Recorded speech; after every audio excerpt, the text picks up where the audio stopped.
Arrest లోనే clear గా అర్థమవుతుంది సార్. గతంలో ఈ వల్లభనేని వంశీ అనేటువంటి వ్యక్తి కానీ, కొడాల నాని అవ్వచ్చు, పేరు నాని అవ్వచ్చు, అంబటి రాంబాబు, రోజా, అంటే వీళ్ళు ఒక లిస్టు చెప్పలేము సార్. వీళ్ళు నోటుకు వచ్చినట్లు మా అధినేత పవన్ కళ్యాణ్ గారిని ఏ విధంగా మాట్లాడారు అన్నది కూడా క్లియర్ గా తెలుసు. ఇక్కడ ద్వారంపూడి చంద్రశేఖర్ రెడ్డి కావచ్చు, దాశెట్టి రాజా గారు కావచ్చు, వీళ్ళంతా కూడా ఏ విధంగా మాట్లాడారు, ఎంత మానసికంగా మనుషుల్ని ఎలా టార్గెట్ చేసి వాళ్ళని కృంగతీయాలన్నది కూడా ఒక క్రిమినల్ మైండ్ సార్ వీళ్ళ మీద. ఇప్పుడు వల్లభనేని వంశీ గారి మీద కూడా 16 కేసులు, క్రిమినల్ కేసులు ఉన్నటువంటి వ్యక్తి ఇవాళ వైసీపీ నాయకులు చాలా మంది చెప్తూ ఉన్నారు, వాళ్ళ పార్టీ హ్యాండిల్ లోనే వేస్తున్నారు, ముందస్తు బెయిల్ మీద ఉన్నారు వల్లభనేని వంశీ గారు, ఎలాగా అరెస్ట్ చేస్తారు అన్నట్టుగా మాట్లాడుతున్నారు సార్. కానీ ఆవేళ వీళ్ళు ఒక క్రిమినల్ మైండ్, వీళ్ళు ఒక క్రిమినల్ గా ముదిరిపోయినటువంటి వ్యక్తులు ప్రవర్తన ఎలా ఉంటుందో ఒకసారి చెప్తాను సార్.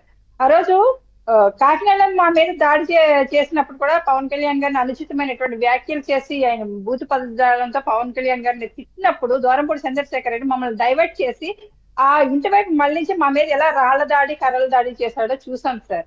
అలాగే వల్లభనేని వంశీ గారి విషయంలో కూడా చూడవచ్చు సార్. ఆవేళ గన్నవరం టీడీపీ కార్యకర్తని ఎలా రప్పించి ఆ రోజు టీడీపీ కార్యాలయం మీద దాడి చేశారు. అంటే వీళ్ళు క్రిమినల్ మైండ్ లో ఏ విధంగా ఆ దెబ్బలు తగిలితే జనాలు చచ్చిపోతారు, ఒక రకంగా చెప్పాలంటే ఏ చావు భయం గుప్పిట్లోంచి బయటపడ్డటువంటి వ్యక్తులు ఈ కార్యకర్తలు, ఈ జనసేన కానీ టీడీపీ కార్యకర్తలు సార్. చాలా గన్నవరంలో కూడా స్వైర విహారం, కత్తులు, పదునైన ఆయుధాలు పట్టుకొని రోడ్లపైన ఏ విధంగా హల్చల్ చేశారో చూసాం కదా గతంలో కూడా.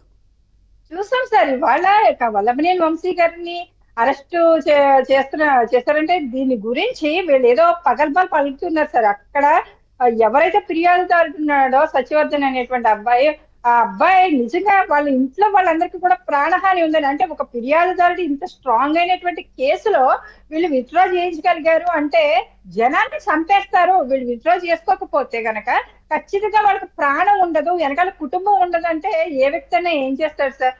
కంపల్సరీ అది వెనక్కి తీసుకునేటువంటి అవకాశం ఉంటుంది. ప్రాణం కన్నా మించిపోయి ఏమీ ఉండదు కదా అనుకుంటారు తప్ప పూర్తిగా నిలబడదన్నటువంటి వ్యక్తులకు కూడా వీళ్ళు ఎంత ముదిరిపోయారంటే వీళ్ళ క్రిమినల్ కానీ వీళ్ళ గోండాయిచో రౌడీయిచంలో ఏ విధంగా ముదిరిపోయారన్నది కూడా ఇవాళ ప్రజలకు అర్థమవుతుంది సార్. ఇవాళ కూటమి ప్రభుత్వంలో ఇప్పుడు కూడా వీళ్ళు చేసేది ఏంటంటే ఎక్కడా కూడా మంచితనంతో వెళ్ళిపోతూ టీడీపీ కార్యకర్తలు కానీ, జనసేన కానీ, బీజేపీ కార్యకర్తలు కానీ ఎవ్వరు కూడా ఎక్కువ వీళ్ళు అనే వాటిని కానీ వీళ్ళు చేసే వాటిని కానీ ఎక్కువగా రెస్పాండ్ అవ్వట్లేదు సార్. చాలా సార్లు మీరు కూడా చెప్తున్నారు, ఎందుకు మీరు సైలెంట్ గా ఉంటారు, ఎందుకు సైలెంట్ గా సోషల్ మీడియా కావచ్చు, బయట కార్యకర్తలు కానీ మీరు ఎందుకు విమర్శించట్లేదు, వైసీపీ ఇంత దాడి చేస్తుంది కదా అని అనేక సార్లు మీరు కూడా చెప్పడం జరిగింది సార్. కానీ ఎందుకు ఆగుతున్నారంటే జనంలో కూటమి ప్రభుత్వం చేస్తున్నటువంటి పనులు కానీ, అభివృద్ధి పనులు కానీ ఇవన్నీ కూడా చాలా స్ట్రాంగ్ గా వెళ్తున్నాయి.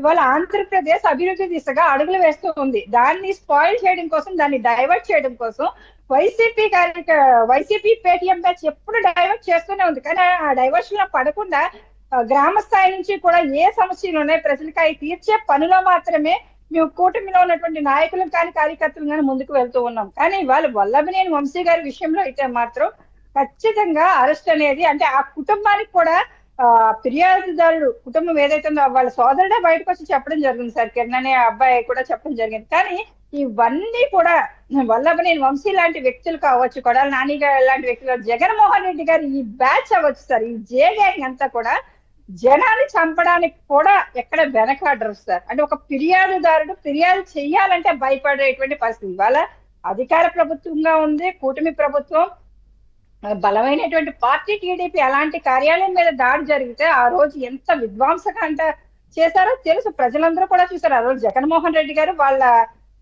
ఈ గోండా గ్యాంగ్ అందరినీ కూడా కంట్రోల్ చేయడం మానేసి మా కార్యకర్తలకు బీపీలు వచ్చాయని ఇంకా రెచ్చగొట్టేటువంటి పరిస్థితులు, రెచ్చగొట్టే విధానాన్ని ప్రోత్సహించరు. ఈ రోజు కూడా జగన్మోహన్ రెడ్డి గారు చెప్పేటువంటి, ఇవాళ మనకు అధికారం చేతిలో లేదు, ప్రజలు మనకు మ్యాండేట్ గా ఇవ్వలేదు, 11 నుంచి పంపించారు కాబట్టి ఖచ్చితంగా మనం అందరం కూడా బుద్ధి తెచ్చుకొని మంచితనంతో ముందుకెళ్లాలన్నది లేదు సార్. మేము అధికారంలోకి వస్తాం, మళ్ళీ తీసుకొచ్చి మిమ్మల్ని అరెస్టులు చేస్తాం, కక్ష తీర్చుకుంటాం, లేకపోతే కార్యకర్తల్ని